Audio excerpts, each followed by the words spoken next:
Hello everyone, ನನ್ನ last vlog ಇದು continuation ಆಗಿರುತ್ತೆ. ಸೊ ಆಲ್ರೆಡಿ ನೋಡಿರ್ತೀರಾ, ನಮ್ಮದು ದೇವಸ್ಥಾನ ಮರುನಿರ್ಮಾಣದ್ದು ಅದ್ದೂರಿಯಾಗಿ ನಡೀತಾ ಇದೆ. ಸೊ ನಾವಿಲ್ಲಿ ಎರಡು ಬಸವಣ್ಣನ ನಮ್ಮ ಊರಿಗೆ ಕರ್ಕೊಂಡು ಬಂದಿದ್ವಿ ಅಂತಲೇ ಹೇಳ್ಬೋದು. ಒಂದು ಬಂದು ಅಂಗಾರಹಳ್ಳಿ ಬಸವಣ್ಣ, ಇನ್ನೊಂದು ಬಂದು ನಮ್ಮದು ಹುಣ್ಣಿಗೆರೆ ಬಸವಣ್ಣ ಅಂತ. ಈ ಹುಣ್ಣಿಗೆರೆ ಬಸವಣ್ಣ ನಮ್ಮ ಊರಿಗೆ ಯಾವಾಗಲೂ ಕರೆಸ್ತಾ ಇರ್ತೀವಿ. ಏನೇ ಒಂದು ಊರಬ್ಬ ಆಗಿರ್ಬೋದು, ಪ್ರತಿಯೊಂದು ಕಾರ್ಯಕ್ರಮ ಇದ್ದಾಗ ನಾವು ಕರೆಸ್ತೀವಿ. ಫಸ್ಟ್ ಟೈಮ್ ನಾನು ಅಂಗಾರಹಳ್ಳಿ ಬಸವಣ್ಣ ನೋಡಿದ್ದು.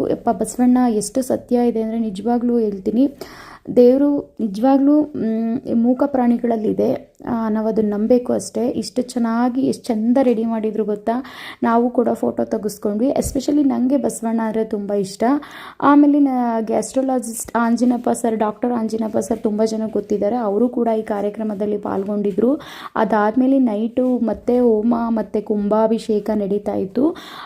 ಆ್ಯಕ್ಚುಲಿ ನಾನು ನಿಮ್ಮ ಜೊತೆ ಒಂದು ಹೇಳೋದೇನೆಂದರೆ, ನಮ್ಮೂರು ದೇವಸ್ಥಾನ ಕಿತ್ತಾಕ್ದಾಗ ತುಂಬ ಜನ ಇದ್ದರು. ಪ್ರತಿಷ್ಠಾಪನೆ ಟೈಮಲ್ಲಿ ತುಂಬ ಜನ ತೀರ್ಕೊಂಡಿದ್ರು. ಸೊ ಅವಾಗ ಒಂದೇ ಸೊ ನಮಗೆ ಆ ಭಾಗ್ಯ ಸಿಕ್ತಲ್ಲ ಅಂತ. ಏಕೆಂದರೆ ಇಷ್ಟೊಂದು ದೊಡ್ಡ ಕಾರ್ಯಕ್ರಮ ಕಣ್ಣು ತುಂಬಿಸ್ಕೊಂಡಿದ್ವಲ್ಲ, ನಮಗೆ ಅಂತ ಅದೃಷ್ಟವಂತರು ಇನ್ನೊಬ್ರು ಇಲ್ಲ ಅಂತಾರೆ. ಸೊ ನಾವಿದಕ್ಕೆ ತುಂಬ ಖುಷಿ ಪಡಬೇಕು. ಎಲ್ಲ ದೇವರ ಆಶೀರ್ವಾದ, ಅನುಗ್ರಹ. ಹಾಗೆ ಈ ವಿಡಿಯೋ ಯಾರೆಲ್ಲ ನೋಡ್ತಿದ್ರೋ ಎಲ್ರಿಗೂ ನಿಮ್ಮ ಇಷ್ಟಾರ್ಥಗಳೆಲ್ಲ ಈಡೇರಿಸಲಿ ನಮ್ಮೂರು ಮಾರಮ್ಮ ತಾಯಿ.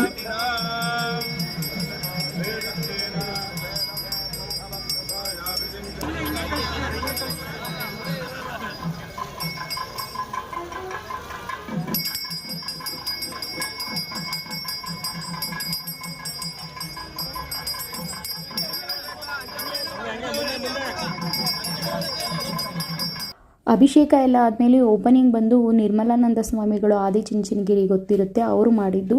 ಸೊ 3 ದಿನ ನಮ್ಮೂರವರೇ ಅಡುಗೆ ಕಾರ್ಯಕ್ರಮ ಅಂದರೆ ಅನ್ನದಾನ ಇಟ್ಕೊಂಡಿದ್ರು. ಅನ್ನದಾನಕ್ಕಿಂತ ಮಹಾದಾನ, ಶ್ರೇಷ್ಠ ದಾನ ಯಾವುದೂ ಇಲ್ಲ ಅಂತ ಹೇಳ್ತಾರೆ.